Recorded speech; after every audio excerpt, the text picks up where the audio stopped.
Good morning. It is the USA Wager Sports Brief. I am your host, Rodney Knuppel. Let's get the party started for Thursday, June 3rd, 2021.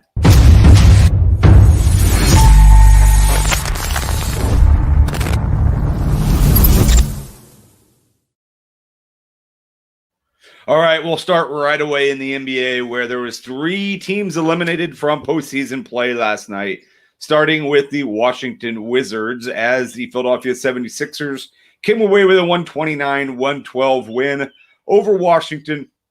The Wizards did get that Game 4 win, but did not win any others. Tobias Harris picked up the slack with no Joel Embiid last night.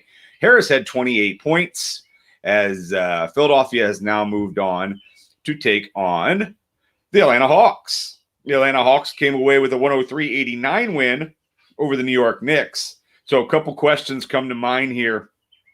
Number one, did the Knicks choke after winning an early game in that series and then falling in Game 5 at Madison Square Garden? Or is that the ceiling for the New York Knicks?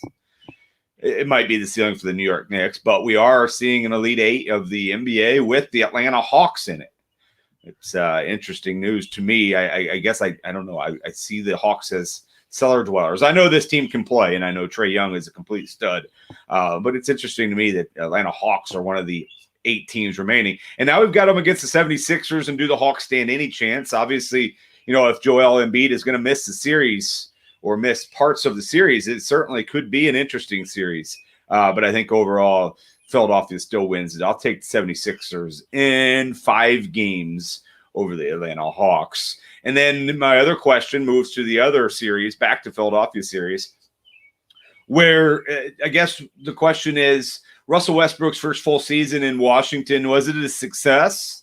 What was the expectations for the Wizards? Maybe making the playoffs was it. It probably was. I mean, again, they're kind of like the Hawks that are, I was referring to, not a great organization over the last a lot of years. And, bringing Westbrook in with Bradley Beal, filling some spots there. Now, is this a Washington team that will build on this? That's kind of the question for the Knicks and the Wizards. How can they build 21-22 to, maybe make the next step of a second round or a conference finals? And, obviously in the East, you never know. There are a lot of question marks. As long as the Greek Freak stays in Milwaukee and the Big Three stays in Brooklyn. But after that, you do have Embiid in Philadelphia, but there's a lot of spots to be open there in the East. And that's where the Knicks and the Wizards need to figure out what direction are they going with their organization. In the West, the Utah Jazz picked up a win, 126-110 over Memphis after the Grizzlies won Game 1 with no Donovan Mitchell playing. The Jazz came away and won the next 4 games. Mitchell had 30 last night for Utah. And, I guess we keep asking, are the Utah Jazz for real? They have won 4 out of their 16 games now. They have 12 wins to go to win an NBA title. The road's going to get tougher for the number 1 seed, obviously. They're going to get the winner of the 4-5. They're going to get, a team that's going to go deep into a first-round matchup here, as we got 2 more series going on. But I guess there's 3 series going on. But how do the Jazz match up? And then if they move on to the Western Conference Finals, what teams do they match up well against? Those are all the questions out there. But in the end, Utah is a winner. They did win the series in 5 games. Made it look pretty easy after Game 1. And then the final game last night, Luka Doncic is back. Are the Mavericks back? Now they lead 3-2 in that series. Kind of swing back and forth there. Mavericks looked good in Game 1 and Game 2. Won both games at the Staples Center. Clippers came back and won both games, kind of with Luka being a little bit injured, but they won those games in Dallas. Now the Mavericks go to LA and win. It's 3-2. They'll get going again tomorrow, as one of 3 Western Conference series is still left. Obviously, Mavericks will probably be small favorites at home, but we've seen the Clippers can play well in Dallas. Obviously, the Clippers need that win to move it to Game 7, which would be Sunday. Should be a fun series to watch. I think that does go 7. We'll make our official pick tomorrow, but I think that series goes 7 as the Clippers find a way to get it back to LA. There are 2 games tonight in the NBA, both out of the Western Conference. Like we said, there are just 3 Western Conference teams series left in the first round. Denver is +5 at Portland. Of course, that epic battle the first time, just last time they played, which had been on Tuesday, with Damian Lillard pouring in 55 points in the double overtime loss. Denver leads that series 3-2. The game is in Portland tonight. I think I'll take Portland at home to force that into Game 7, which will be a must-watch Game 7 on Saturday. And then the Suns are at the Lakers tonight. I know all of you, unless you're a Lakers fan, are cheering for the Suns to eliminate the Lakers.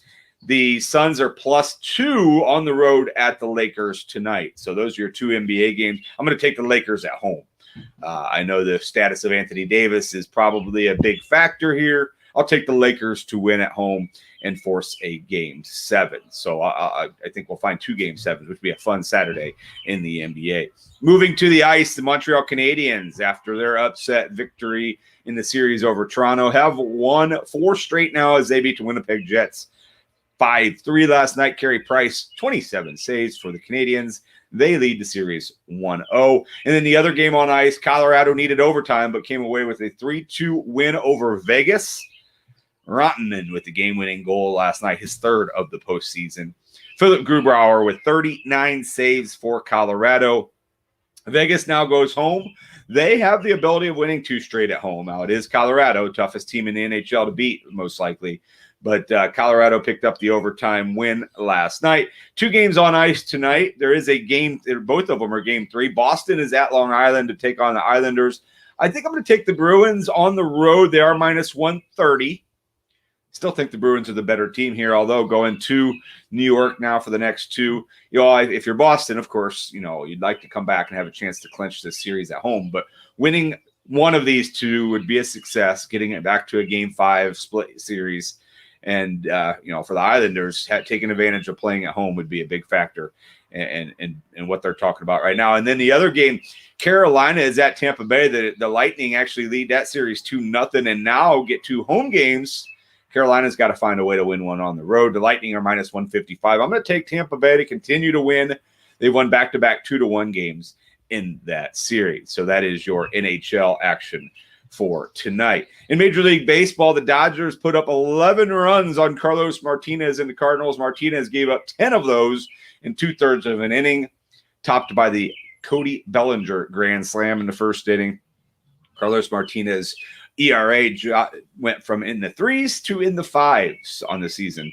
And the Cardinals lost 14-3 in that game. The Cubs stayed hot. They swept the San Diego Padres. That's an impressive sweep. Cubs have been really, really good over the last month or so. In fact, they swept the Dodgers earlier. They swept the Padres. Anybody that's been is in the postseason race right now, that Cubs have taken full advantage and beat. So, look out for the red hot Cubs. They swept the Padres. Other Wednesday scores from last night, the Nationals beat the Braves 5-3. Houston picked up a 2-1 win over Boston. And Sean Manaea with a complete game. He went 9 innings and beat the Seattle Mariners. So Oakland won 6-0. Late last night. Today in Major League Baseball, Thursday action, there is an early game here in just a couple hours. Patrick Corbin's on the mound for Washington. So if you are interested in betting that one, get that in over the next hour or so. Garrett Cole's on the mound for the Yankees. I like him. And I like them against Tampa Bay today. Detroit is at the White Sox. It's Lance Lynn. He's a big favorite. Look at maybe taking -1.5 for the White Sox. I think they win that one easily. The Reds are at the Cardinals. Adam Wainwright's on the mound. I think Wainwright pitches well today and beats the Reds. Reds have scuffled as of late. So those are a few games I like today in Major League Baseball. And also going on right now is the golf tournament, the Memorial. Adam Long and Nick Taylor are both 3 under. That is very early. Some of the big dogs, a lot of the big dogs, most of the big dogs have not teed off yet. They will later in the day. And, of course, we'll keep an eye on that. All right, that is the greatest, the best, the most wonderful 10 minutes of sports you will have all day. The USA Wager Sports Brief. I am your host, Rodney Knuppel, on every morning, 9:30 a.m. Central Time. If you missed us last night, Tim Van Stratton and I were on the Get the Kids to Bed version of the Sports 2.0 show. The golf guys were on yesterday, so I know it's too late to make your bets, but if you wanted to hear their thoughts on the tournament, go back to Sports 2.0 Network. Take a listen to that. All of the shows are available even after the fact. So make sure you like like us on all of the social media platforms. Our YouTube channel is continuing to grow, so we're really excited about that. All right, once again, this is USA Wager Sports Brief. I am your host, Rodney Knuppel. So long for just a while.